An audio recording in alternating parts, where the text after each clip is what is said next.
Cordial saludo, estudiantes de Psicología sexto semestre. A continuación les habla Darwin Eduardo Celis Mejía y en compañía de Diana María Salcedo Peláez les expondremos los tipos de investigación, específicamente los estudios etnográficos. Como introducción y para que tengan un poco más claro qué son los estudios etnográficos, vamos a decir que estos estudios consisten en describir detalladamente situaciones, eventos, personas, interacciones y comportamientos que son observables.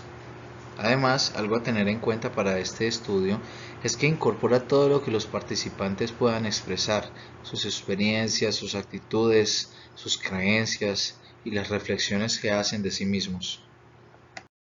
Ya habiendo dado una definición un poco más clara sobre lo que son los estudios etnográficos, vamos a ahondar un poco sobre sus orígenes, ya que etimológicamente el término etnografía proviene del griego etnos, que significa tribu o pueblo, y de grafo, que significa yo escribo, y se utiliza para referirse a la descripción del modo de vida de un grupo de individuos, según Wurtzel en el año 1987.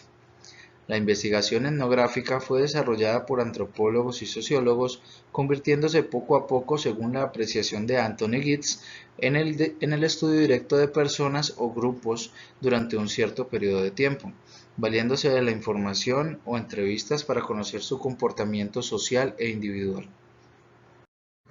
¿Qué busca este tipo de estudio de investigación?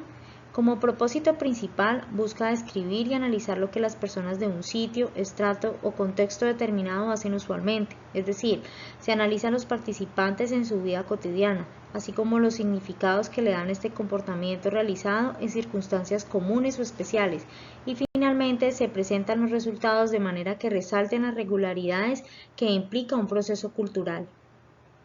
¿Etnografías? Sí, efectivamente.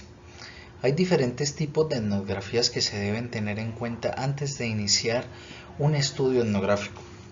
Vamos a mencionar unas de las 5 que existen actualmente, que son las siguientes. Etnografías procesales, que son las que describen diversos elementos de los procesos, cuyo análisis puede ser, por un lado, funcional, si se explica cómo ciertas partes de la cultura o de los sistemas sociales se interrelacionan dentro de un determinado lapso de tiempo y se ignoran los antecedentes históricos. Etnografía holística o clásica, que se enfoca en grupos amplios y suele tener una extensión tan amplia como la de un libro. Ejemplo, el estudio realizado por un investigador sobre los habitantes de una isla llamada Troviant. Etnografía particularista. Es la aplicación de la metodología holística en grupos particulares o en una unidad social, grupos de enfoque. Un ejemplo de esto, los estudios que realizan las enfermeras en unidades hospitalarias. Etnografía de corte transversal. Se realizan estudios de un momento determinado de los grupos investigados. Etnografía etnohistórica. Balance de la realidad cultural actual como producto de los sucesos que se han dado en el pasado. Metodología de la investigación etnográfica. Dentro de esta investigación no se trata solamente de observar, debemos también interpretar.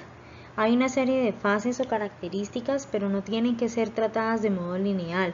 De acuerdo a esto, tenemos las siguientes fases. Fase 1. Selección del diseño.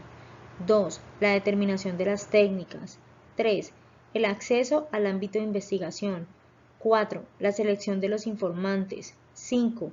La recogida de datos y la determinación de la duración de la estancia en el escenario. 6. El procesamiento de la información recogida. 7. La elaboración del informe. Vamos a profundizar un poco más acerca de las fases que encontramos dentro de esta metodología. Está la selección del diseño, que básicamente son las preguntas que nos debemos de hacer antes de iniciar un tipo de investigación. ¿Qué es lo que quiero estudiar? ¿Cuál es mi objetivo? ¿Cuál es el método que más se adapta a las respuestas que busco? Estas son las preguntas que debemos respondernos para iniciar la investigación. La fase 2, determinación de las técnicas. Las técnicas más empleadas en estas investigaciones son las observaciones y las entrevistas. Fase 3, el acceso al ámbito de investigación escenario. El escenario es la situación social que integra personas, sus interacciones y los objetivos allí presentes. El etnógrafo debe acceder al escenario en el que se encuentran los miembros y en el que se provocan las situaciones culturales que se quiere investigar. Fase 4. La selección de los informantes. El acceso al escenario lleva consigo el hecho de que el etnógrafo ya tiene los primeros contactos con los sujetos que participarán en la situación social que se quiere investigar. Lo que el investigador quiere conseguir es establecer relaciones abiertas con los miembros del grupo que se encargarán de ser los informantes. Continuamos con la fase 5, la recogida de datos y la determinación de la duración de la estancia en el escenario. Una vez resueltos los problemas de muestreo y la selección del escenario, las situaciones sociales y los informantes, pasa a ser prioritario el tema de la obtención de la información. El proceso normal de la observación es selectivo, es decir, el investigador selecciona en función de las categorías sociales y teóricas previas sobre la realidad del objeto de estudio. Fase 6. El procesamiento de la información recogida. Una de las características más particulares de la investigación cualitativa y en concreto de la etnografía es que el análisis de los datos se va realizando a lo largo del estudio. El proceso de recogida de los datos y su análisis están resistentemente unidos. Se trata de aspectos interactivos e interdependientes, ya que el etnógrafo observa e interpreta paralelamente. Fase 7. La elaboración del informe. El informe etnógrafo debe integrar con claridad cuál es la fundamentación teórica y empírica que apoya el trabajo, qué significó esta experiencia para los actores involucrados y qué representan los resultados obtenidos para la teoría ya establecida. La investigación etnógrafa se caracteriza por: el investigador comienza su trabajo mediante observación participante. Se desplaza a la zona en cuestión con el fin de experimentar de primera mano el contexto. Se realizan entrevistas a los participantes que deben ser registradas, tanto como las observaciones del investigador. Los datos deben ser recogidos de manera natural, no deben crearse eventos para el estudio. Los datos son entonces analizados cualitativamente, los resultados son interpretados mediante el contexto de las interacciones. Para realizar una investigación etnográfica hay unos elementos que se deben tener en cuenta. Estos elementos se los vamos a relacionar a continuación en una tabla y vamos a proceder a mencionar cada uno de ellos, que serían el lenguaje, las estructuras sociales, las estructuras políticas, las estructuras económicas, las estructuras educativas, las estructuras religiosas, los valores y creencias, las definiciones culturales tales como el matrimonio, la familia, el castigo, la recompensa, la remuneración, el trabajo, el ocio, la diversión y el entretenimiento.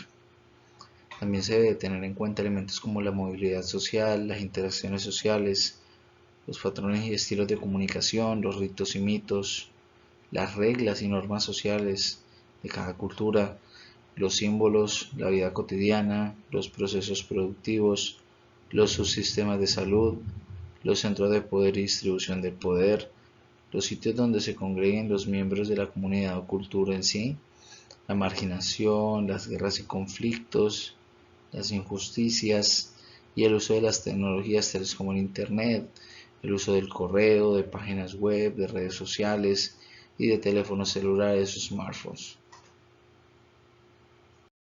Ejemplo de investigación etnográfica. Rohleder en el año 2000 llevó a cabo un estudio en una empresa corporativa para analizar su cultura frente a la tecnología de las comunicaciones y de las interacciones en línea que tenían sus empleados, particularmente entre la sede corporativa y sus filiales. Él evaluó desde prácticas laborales alrededor de la tecnología en línea hasta los procesos de trabajo que se dan en equipo y la productividad individual de cada uno de sus empleados. Este ejemplo fue tomado del libro Metodología de la Investigación en la página 487 por los autores